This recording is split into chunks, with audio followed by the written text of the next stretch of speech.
Welcome to the Popish Plot. I'm Nate. I'm Jessica. And I'm Mike. And today we are here on this fantastic day. Normally, as part of our Triduum coverage, we bring you the weirdness and the silence of Holy Saturday. Yes. This year? Nope. This year we're excited. This year we're happy. Nothing doing. We're doing the whole lights and show and shebang. This is the greatest liturgy of the whole year. I mean, I'm a big fan of Mass. I like all kinds of feasts.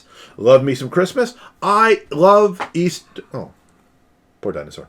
I love Easter Sunday when you see all the new people that you won't see again for another year. I mean, or at least until Christmas. It works because he fainted, much like sometimes people who did not plan ahead for the Easter Vigil. Because I appreciate when a priest with a sense of humor, and only once with a sense of humor, not a serious one. Yeah. At the start of the Easter Vigil, the first time they make remarks, they point out the fact that according to the rubrics, they only have to end the service before sunrise. We're just going to keep going.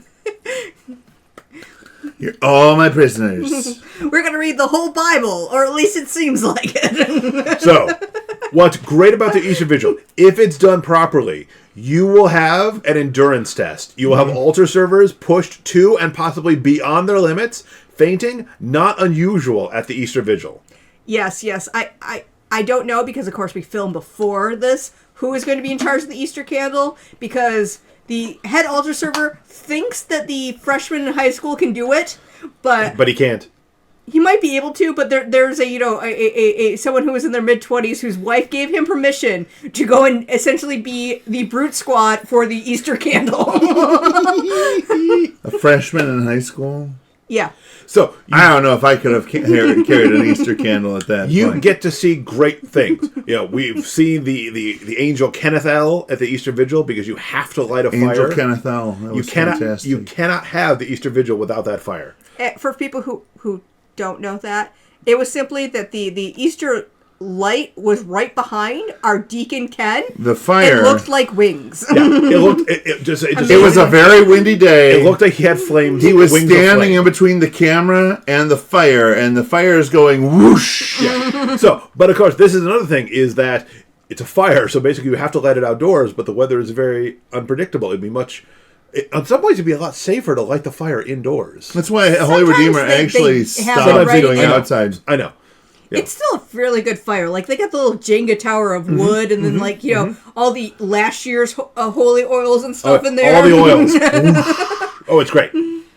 Then you need some open space in a fairly big church. Yes. You're not doing this with a little, community church. Yeah, you're not going to put it any place where you could set a door and tile floors. Don't do the big fire. This is why you build your church out of. This is why you build your church out of stone. So, you light the fire. Hopefully, you don't set the church on fire. You bring in the Easter candle. At least literally. Yes. They love it when it goes metaphorically on fire. I have learned that you can get candles with little cups. Yes. The cups actually have a name. Ooh. They're called Bobishes. I did not know this. I just learned this. Bobishes. No. Yes, and then everyone gets to light their candle from the Easter candle. Yeah. So what you want to do is you want to buy the plastic Bobishes.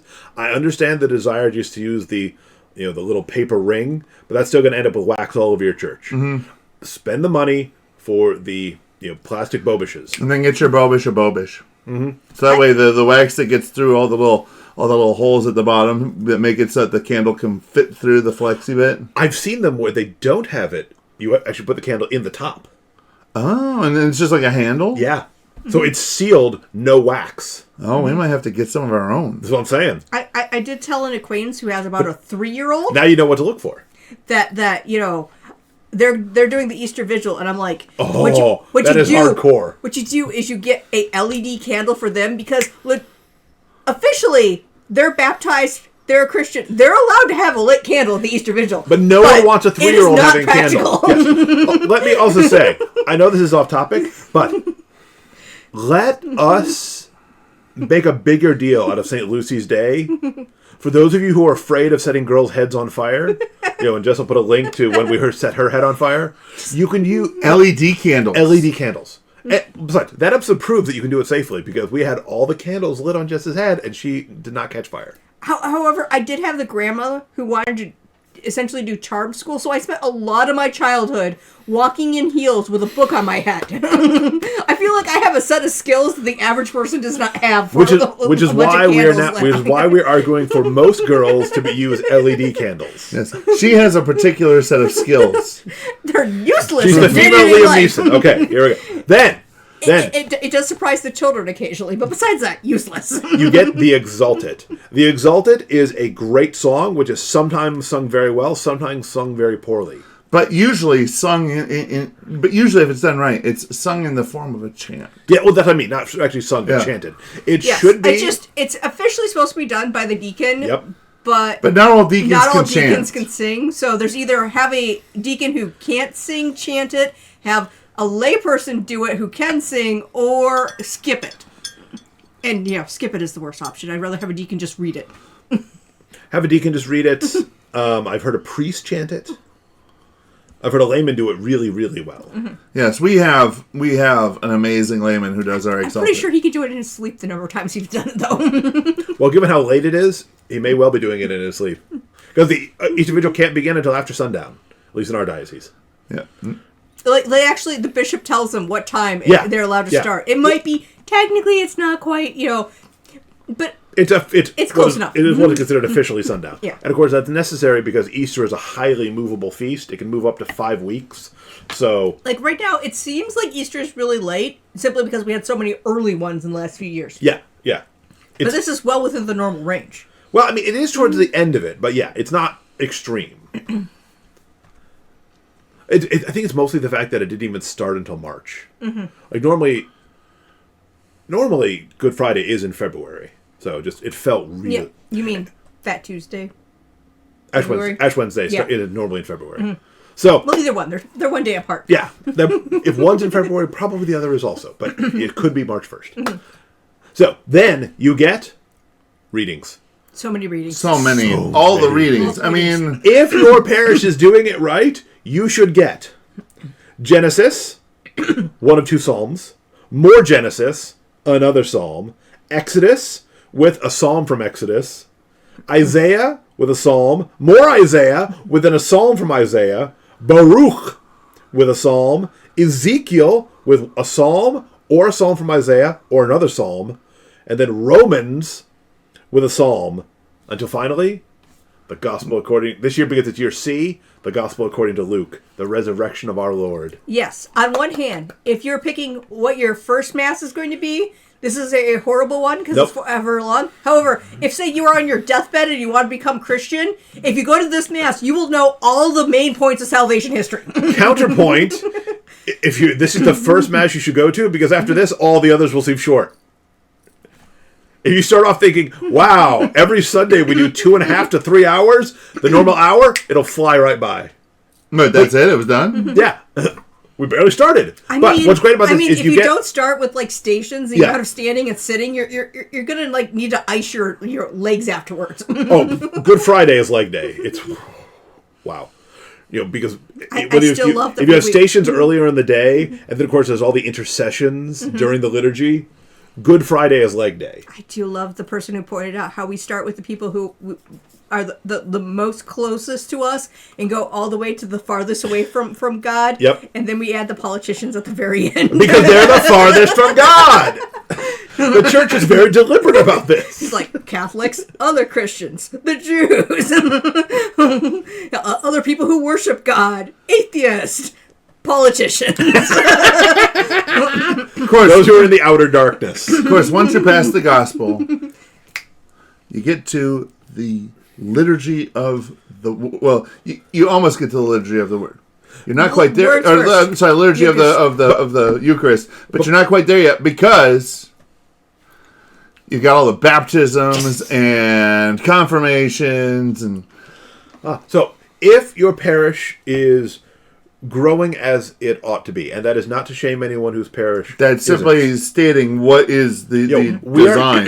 The Great Commission is we're supposed to go out and make disciples of all nations. So if we're doing what we're supposed to do, you will have people entering the church on this day, and it's glorious.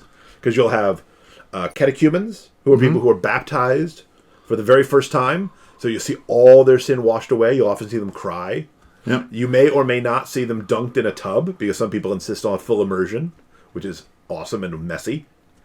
You'll also have candidates who've been baptized in other Christian ecclesial communities, but are coming into full communion. If you get the full immersion, your Easter Vigil will be longer than others, because all those people who just got completely submerged need to have time to go and dry off and change out of their wet clothes. I mean, technically in the second group, there's both, ones who are baptized in any form of Christianity and the ones where they were baptized Catholic and then something happened with their family before they got the rest of their sacraments.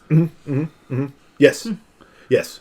Oh, yeah. People who have not been, among the people who were officially initiated in other Christian ecclesiastical communities are the people who, for one reason or another, whatever it may be, were never fully sacramentalized within the Catholic Church and are now seeking to rectify that issue. Yeah. Or maybe occasionally you get the weird one of someone who is in the Orthodox Church and just wants to convert over. Yep. Technically, it's very, very simple for them. Yeah. But they're like, I want the full Easter experience, because why wouldn't you want the full Easter experience? But this is the thing. Like, I am so grateful that I was baptized as a child, and even though I was a terrible Catholic, I'm so grateful that I had that grace throughout my whole life. But it would be so cool to come into the church at the Easter Vigil. Yeah. Come on! It was. Yeah, it was. Nacho. And then, immediately following the baptism, is the blessing of the parish. With the with not the same water that people are dunked in, but additional holy water. And if you have priests and deacons who love you, they're going to go all out. Yeah. They're going to go crazy. Slightly... They made like deacon icing. If the liturgy allowed him to use a fire hose, he would have used a fire hose. The liturgy allowed him to use a super soaker, he would have used a super soaker. I'm pretty sure if he really wanted to, he would find the thing that states for options of what you can use, something that you could read theoretically equals super Actually, soaker. though, it's not prohibited. Actually, though, what he needs... I put a cross on it. It's good. Mike, what he needs, though, is he needs that pool squirt gun. Yes. The one where you just stick it in the bucket and you just pull and then... Yes. Because that way, he just needs a couple altar servers, each with like a 5-gallon bucket of water. And he does not need to be conservative about water. No, he just walks along. So, but what he would do is he would have like some kind of brush of some sort. He usually had... Soak it, splash somebody in the face. Soak it, splash somebody in the face. Yes, he usually had the rather than the metal aspergillium. Yeah, that's weak. He always had basically like...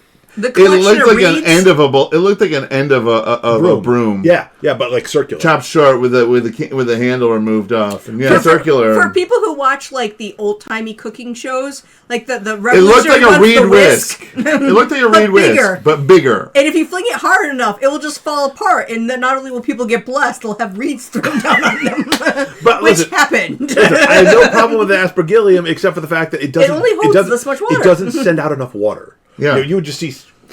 You would see just arcs of waves water, of water. Going. Yeah, glorious. Yeah. And then that will We had to remind them, not the camera, not the camera.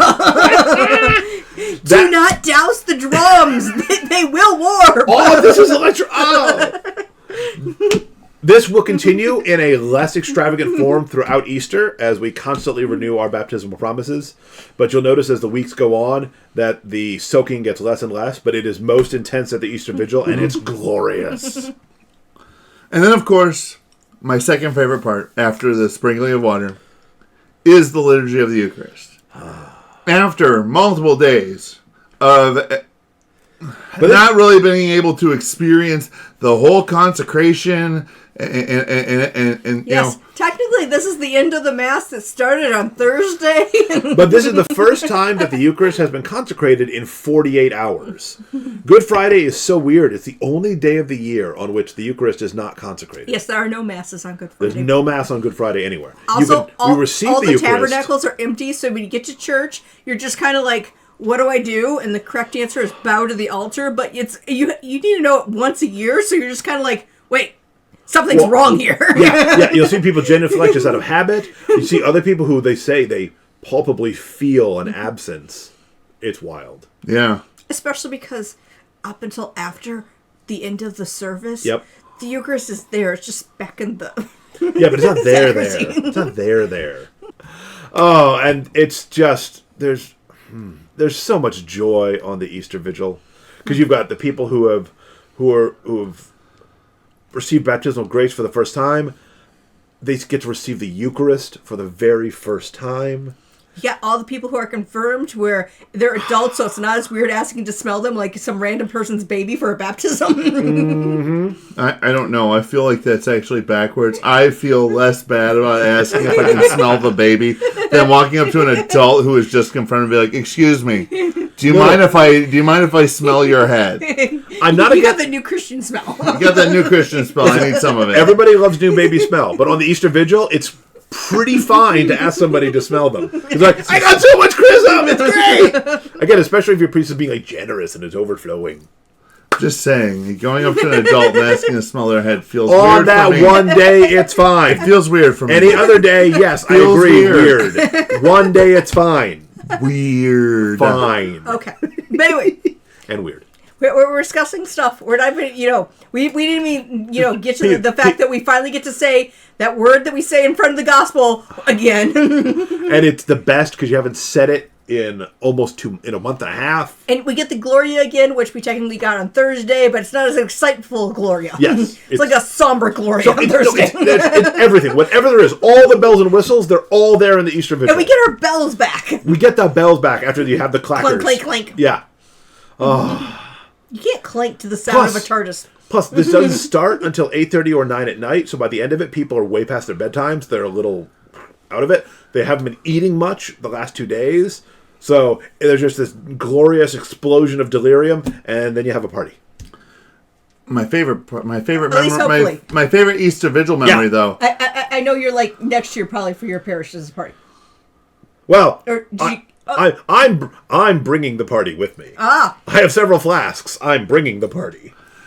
My favorite. So you're like Nate's small group, who's Yes. going to be exchanging allocated whiskey at the after party. I don't know what you're talking about. I would never bring whiskey to a church party. I mean, that's not a thing I would do ever. Like, ever. Anybody who knows me knows I would never, ever do that. The hall has a liquor license, and you're all well past the age of it. Yeah, but it feels more fun. Once again, no, everybody who knows me knows that I would never bring whiskey to places. Nate doesn't even own a flask. It's ridiculous. I wasn't going to bring a flask. Because I wasn't going to bring anything. Flasks are too small.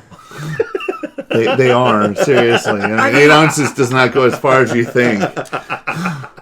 No, but I'm not putting the blends in a flask. So just, if it is at all possible, I beg you, go to the Easter Vigil. Yes. I understand those of you with small children, can't because they have to go to bed on time or it's apocalyptic, and it is. But if you at all can, go to the Easter Vigil. You don't even have to worry about getting up the next morning and finding a parking spot amongst all of the CEOs because you've already satisfied your obligation. Just go to the Easter Vigil. It is the most glorious liturgy of the entire year. And if you go and it's not the most glorious of the year, talk to your priest. Because we went to a parish that had... And let us know, because we'll go and shame them. They had no people coming in, which I will. makes sense. Yeah. And... Yeah, that is sad. I think they even had it. Oh, that was that one. Early. Yeah, that one by where we lived that one time. It was an hour-long service. Oh, you didn't know it was Easter. Besides, people said Happy Easter at the end. It was an hour long. There was a lot of lilies. Don't do that. It was an hour long, and it felt like it was too long. It was a semi-retired priest where I don't think he always remembered that we did it in English now, but he did it in the actual way that people in the Latin times, Latin Mass times did, and that he would just speed read through the Mass. Yeah. Okay. So if your parish's Easter Vigil does not at all resemble what we've been talking about, talk to your priest. Volunteer to help. Volunteer to make your Easter Vigil awesome. And let us we don't know, have to do every because once single again, reading. No, but you should. let us know, because once again, I will shame one them. or two. This is like, the most. if you have 3 Old Testament, This is the most extra of masses. Do it all. Mm-hmm. Oh, well, first of all, I am constitutionally opposed to short form readings, so I want all the readings. I don't mind short form readings when the long form does not particularly add too much to the story. Like, quite often, 90% of the points are made in the short form, and then it's just, 5 extra verses. The short form is not illegitimate, but I want long form. Yeah. I want the long version of every reading. Because there are some options in all those Easter readings. I will say, one of my best memories ever at the Easter Vigil, they needed to go and put the consecrated host back in the monstrance. Mm-hmm. But the monstrance was on a post. They made it too tall for the woman in charge of it to reach it. So I got to put the host in the Luna and then close the Luna and then put it into the monstrance. And yeah, that was fantastic. Nice. Take that one with me to the grave. Mm. So, Easter Vigil, it's great. And also, always make sure your sacristan's tall enough. Or has access to a tall person. It was the person in charge of the chapel. Yeah, she's very small. She's a short little not a small, she's a short little lady. Not a large woman. Little church lady. Anyways. They're the ones that keep the world turning.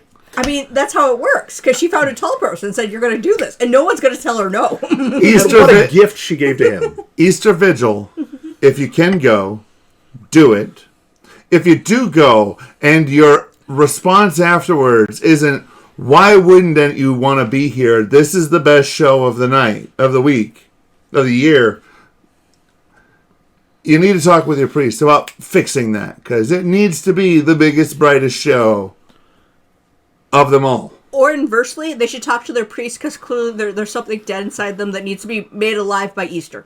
Like, if it was a wonderful thing and you're like, meh, all those people filled with joy and the I swear I saw the Holy Spirit move. Yes, it was meh. When you're talking with your priest about the Easter Vigil and what it needs to be, make sure you start off with, I may be crazy, but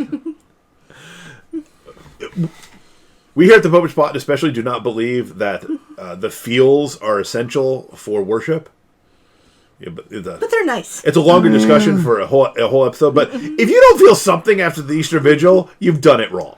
The feels aren't essential, but there are times when the feels are a integral part of the thing. If you don't have the feels on Good Friday, you're not doing it right. And if you don't have the feels on Holy Saturday, you're not doing it right. Exactly. Again, we should have a longer discussion at some point about feels and the emotional part of worship. Yes. Yeah. But not today. Ironic because I'm usually like the least emotional, but I'd probably be the most for the emotion part. Yes. Yeah, I know. So until next, now that we've talked your ears off. That's why it's an interesting discussion. Exactly. Now that we've talked your ears off on an episode that just can't split in half because it's all about this one day.